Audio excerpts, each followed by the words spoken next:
Fala rapaziada, que é Cícero do canal Cerossauro e hoje a gente vai conhecer como jogava aquele time do Stuttgart, campeão da Bundesliga na temporada 2006-2007. O início do século XXI estava meio instável para o Stuttgart, que às vezes fazia campanhas boas e até pegava vagas em competições continentais, e em algumas outras temporadas fazia campanhas medíocres, terminando no meio da tabela. Tanto que na temporada 2005-2006 o time terminou na 9ª colocação e passou por uma reformulação no elenco. Saíram 15 jogadores. Alguns foram contratados, outros voltaram de empréstimo, mas a grande maioria foi promovida da base. Então, a expectativa da imprensa e da torcida era bem baixa e já se falava até em brigar pelo rebaixamento na temporada 2006-2007. O início do campeonato foi ruim. O time venceu apenas 3 partidas nas 8 primeiras disputadas, namorando com a zona de rebaixamento e, na melhor das hipóteses, ficando ali no meio da tabela.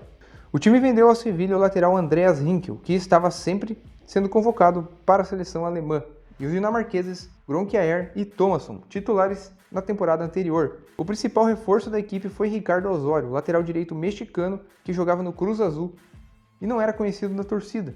Custou apenas 3 milhões de euros. Além dele, Pavel Pardo, Arthur Bocá e o brasileiro Antônio da Silva eram as caras novas. O treinador era Armin V, e onde passou sempre deu chances para a garotada. Por isso, dos 23 jogadores mais utilizados por ele na temporada, 10 foram formados na base do Stuttgart. Na 9ª rodada, o Die Roten, os vermelhos, fizeram 3-0 no Schalke. Dali para frente, o time engrenou, fez 5 vitórias seguidas e assumiu a ponta da tabela na 12ª rodada. Schalke e Werder Bremen estavam com ótimos elencos e chegaram a se distanciar no começo do segundo turno. Mas o Stuttgart conseguiu se manter próximo dos dois durante o resto da competição, tentando manter a regularidade e esperando por vacilos. E os vacilos vieram. Na 31ª rodada, o Schalke perdeu para o Bochum e permitiu que o Stuttgart ficasse um ponto atrás dele. Na 33ª rodada, o Schalke 04 teve pela frente o seu maior rival, o Borussia Dortmund, e foi derrotado por 2-0. Já o Stuttgart enfrentava o mesmo Bochum, que derrotou o Schalke rodadas atrás. E com uma virada emocionante no final do jogo, com um gol anotado pelo brasileiro Kaká, o Stuttgart assumia a ponta pela segunda vez na competição e dependia só de si para ser campeão na última rodada. E essa rodada também foi eletrizante. O Schalke enfrentou o Arminia Bielefeld e o Stuttgart encarou o Energie Cottbus. Aos 19 minutos do primeiro tempo, o Schalke vencia seu jogo por 2-0. Já o Stuttgart estava perdendo para o Cottbus, mas com as alterações do treinador na segunda etapa, o Stuttgart virou o jogo. E Sami Khedira, na época um garoto com apenas 20 anos de idade, recém-promovido da base, fez o gol do título. A festa foi imensa no Mercedes-Benz Arena, com 56 mil torcedores presentes, e o capitão Fernando Meira levantou a salva de prata para a alegria geral. O Stuttgart ainda chegou na final da Copa da Alemanha nessa temporada 2006-2007, porém foi derrotado para o Nuremberg na prorrogação, e por pouco não teve uma temporada quase que perfeita. O técnico Armin V escalava aquele time em 4-4-2 losango, ou seja, com uma linha de 4 jogadores na defesa, 2 laterais bem defensivos, tímidos no ataque. O meio de campo formava um losango com um cabeça de área, 2 meias centrais com função de marcação e criação e um meio ofensivo que fazia a bola chegar até os 2 atacantes, que no caso desse time do Stuttgart eram 2 centroavantes mesmo. O goleiro era Timo Hildebrand, formado na base do Stuttgart, jogava com muita garra e amor à camisa. Era um arqueiro muito seguro, se posicionava bem e um jogador que crescia em jogos grandes. Foi ídolo do clube e somou quase 300 partidas. Saiu em 2007 do Stuttgart e depois jogou por alguns clubes, como Valência e Schalke 04. A Alemanha é a melhor formadora de goleiros ao meu ver. Sempre tem um leque de opções incríveis na posição. E na época da grande fase de Hildebrand, a seleção tinha Kahn e Lehmann voando. Portanto, era difícil conseguir ser titular. Mesmo assim, ele fez 7 partidas pela seleção e foi o terceiro goleiro na Eurocopa de 2004 e também de 2006 da seleção alemã. A lateral direita tinha Ricardo Osório, que, como citamos antes, era o grande reforço do time para a temporada, mesmo desconhecido da torcida. Osório mostrou toda a sua raça e dedicação em campo, na marcação, fazendo com que a torcida nem sentisse falta de Andreas Rinkel, que tinha sido vendido ao Sevilha. O mexicano foi um jogador de extrema regularidade, tinha muita tranquilidade para ser jogando e um passe preciso.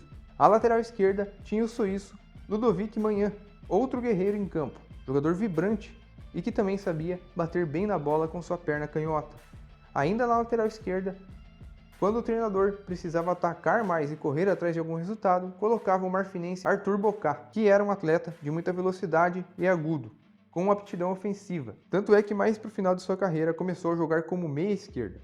Bocá destacava-se pelos bons cruzamentos e teve ótimos momentos no Stuttgart, ao longo de 8 temporadas. O zagueiro Mathieu Delpierre atuou em 33 das 34 partidas do Stuttgart na Bundesliga. Tinha um vigor físico impressionante, zagueiro que usava sua grande força para superar os velozes atacantes. Não era muito técnico, portanto, o francês chegava junto para valer e foi o principal nome dessa defesa do clube alemão, que sofreu 37 gols e foi a terceira melhor defesa dessa competição. Ficou por mais alguns anos ainda no Stuttgart e começou a sofrer com corriqueiras lesões. Encerrou sua carreira no futebol australiano. O outro zagueiro titular era Fernando Meira, português que era capitão do time e já tinha uma grande identificação com os vermelhos, onde atuava desde 2001. Era um zagueiro muito técnico, de bom passe, visão de jogo e muita liderança em campo, que podia atuar também como volante. Foi o grande nome da defesa da seleção portuguesa também na época e tinha feito uma boa Copa do Mundo em 2006. Teve problemas com pequenas lesões ao longo da temporada, ficando de fora algumas partidas. Nesse caso, o jovem formado na base do Stuttgart, Serdar Tassi, jogava. Tassi era outro atleta técnico que foi jogador da seleção alemã na Copa de 2010 e que na temporada em questão surgiu como uma revelação do clube. Mais tarde se firmou no time e tornou-se até um ídolo da torcida. Jogou pelos vermelhos até 2013 e depois partiu para o futebol russo. O volante da equipe era Pavel Pardo, jogador que chegou ao time alemão com 30 anos de idade, era outro atleta que a torcida tinha desconfiança antes de entrar em campo, mas ao mostrar seu futebol encantou a todos. Para mim, ele foi o melhor jogador do meio de campo daquela Bundesliga. Fazia de tudo em campo, marcava com muita eficiência, praticamente não errava passes, tinha uma visão de jogo incrível e não é à toa que foi o jogador com o maior número de assistências do time, 8 no total. Atuou em mais uma temporada e meia pelo Stuttgart e retornou ao América do México, onde é considerado um dos grandes ídolos da história. Thomas Hitzlsperger era o meia central, que jogava mais pela esquerda, e era um meia completo, com muita resistência física, bom passe, grande velocidade e chutes potentes com sua perna esquerda. Anotou 7 gols naquela Bundesliga e sua fase era tão boa que estava presente nas convocações da seleção alemã. Hitzlsperger, infelizmente, não prestou depois que saiu do Stuttgart. Tentou jogar por Lazio, West Ham, Wolfsburg e Everton, mas sofreu demais com lesões e problemas físicos e não conseguiu ter sequência de jogos. Por isso, acabou se aposentando cedo. Roberto Hilbert era o outro meia central, titular que atuou 34 das 34 rodadas do campeonato.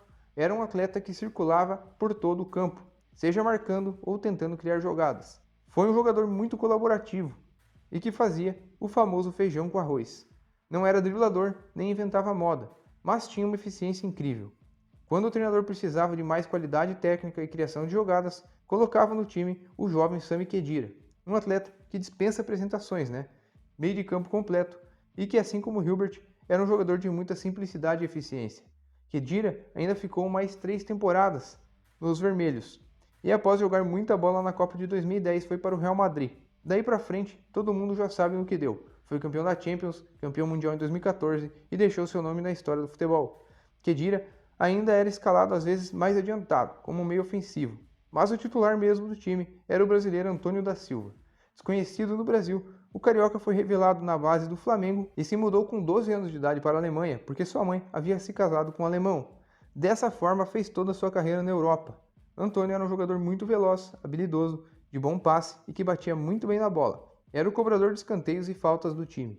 Deu 7 assistências naquela temporada e mais tarde foi campeão da Bundesliga, também com o Borussia Dortmund de Jürgen Klopp. No ataque, outro brasileiro era destaque, Kaká. Ele que se tornou um dos maiores ídolos da história do Stuttgart, onde anotou ao todo 109 gols, jogando de 2003 até 2014. O atacante saiu muito cedo do futebol brasileiro, jogou por times de segunda divisão alemã até chegar ao Nuremberg. Na temporada em questão, Kaká anotou 18 gols, foi artilheiro do time e jogou muita bola. Kaká depois se naturalizou alemão e até fez gol pela seleção na Copa de 2010. Quem começou a temporada como parceiro de Kaká no ataque foi o suíço Marco Streller, um gigante, quase 2 metros de altura, que tinha pouca intimidade com a bola, mas era um grande finalizador, principalmente quando se tratava de bolas aéreas. Chegou ao Stuttgart em 2003 e não se firmou. Como seu contrato era longo, acabou sendo emprestado e voltou para a temporada 2006-2007 mais experiente. Fez 30 jogos na temporada e 7 gols. Mas do meio para o final dessa temporada perdeu a titularidade para o garoto de 21 anos na época, oriundo da base do clube, Mário Gomes. O centroavante alemão fez uma dupla fatal com Cacau, balançando as redes 16 vezes em 30 jogos na temporada. Mário não era um craque tecnicamente falando, mas tinha um posicionamento perfeito dentro da área, cabeceava como poucos e finalizava bem de todas as formas. Brilhou por onde passou, mas pela seleção infelizmente ficou de fora da Copa de 2014 e não coroou sua carreira com o título mundial. Depois dessa temporada espetacular, o Stuttgart não conseguiu mais brigar por títulos. E para piorar, ainda caiu para a segunda divisão nesse meio tempo. E agora todo ano briga novamente para não voltar para a segundona. Inclusive na última temporada, agora 2022-2023, o Stuttgart ficou em antepenúltimo. E só não caiu porque fez os playoffs contra o terceiro colocado da segunda divisão, que era o Hamburgo, levou a melhor e conseguiu permanecer. O futebol alemão é o que mais mostra essa instabilidade mesmo nos times. A gente tem exemplos aí de grandes times que caíram para a segundona e nem chegaram a voltar mais. E outros que volta e meia acabam retornando aí à elite. E também tem times que vieram do nada, como por exemplo o Hoffenheim e o Mainz, que vem se mantendo aí há um bom tempo na primeira divisão. Inclusive o Kaiserslautern, que nos anos 90 chegou a ganhar a Série B e no ano seguinte a Série A da Alemanha, hoje está na terceira divisão e não consegue sair de lá. Assim como 1860 Munique, que era o principal rival do Bayern, também já foi campeão alemão e nunca mais consegue sair da terceirona. O Hamburgo, até campeão da Champions League, foi e hoje também está há um bom tempo na segunda divisão e não consegue retornar à elite. Mas o Stuttgart é um time que sempre teve uma base muito boa e isso alimenta a esperança dos torcedores que esperam novamente ter dias de alegria com o time. A única coisa que nunca muda no futebol alemão é que o Bayern sempre está dominando, né? Eu espero que tenham gostado do vídeo. Peço que, se gostaram, se inscrevam no canal e também curtam esse vídeo para me ajudar. Muito obrigado pela atenção e um abraço.